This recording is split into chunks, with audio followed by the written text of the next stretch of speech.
خلينا نعرسوا ببعضنا يا زط. هاو الشباب اللي يحبوهم يكونوا في بلادنا. يا حب يا زط، جو نطلولك وبعد كاسمية وبعد نرتاح وبعد ناكل وندور جنطة.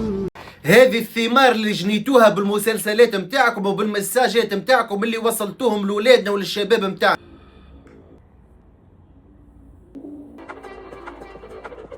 كالعادة نتسحر ناكل حاجة حلوة وندور جنطة. رد بالكم تجي وتقول كان عندك ما تفرجش ولا تقول هذا هو الواقع متاع البلاد. ليه هذا مش الواقع متاع البلاد، هذا من المساجات اللي هما يحبوا يوصلوهمنا من قديم زمان. يا ربي تجيب لي المحنة، ما تبعدش عليا المحنة، خلاها هي تحبني وانا نحبها، خلينا نعرسوا ببعضنا يا زط. من ايامات ولاد مفيدة والمسلسلات اللي يحبوا يوصلونا فيها المساجات، من غدوة الناس الكل كي ولا تضرب في الزطلة وتوشر. نزلت الخامس. أما محليك. السلام عليكم.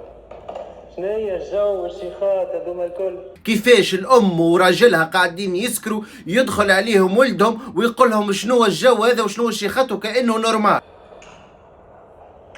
كريم. بابا حشتي بيك. بدك ترجع الحكايه مازالت، كنت عاود تتحير راه مش بدوك. ولهنا تزيدوا تدخلونا في مخاخنا باللي عادي تكمل القارو قدام والديك وما فما حتى مشكل. فينهم ايامات زمان قبل كنت الام ولا ولد ام صاحبي تتعدى في يدي قارو نحشم اصلا باش شدوا في يدي. فين ولا ايامات هذوكم؟ هذم هما احنا. انتوما تحبوا تدخلونا حاجات ماهيش فينا ومش في الطينه بتاعنا وماهيش في مستوانا. نتكيفك نولي نتنفس، انت كي نبعد عليك نولي نبكي ونولي نندب نولي.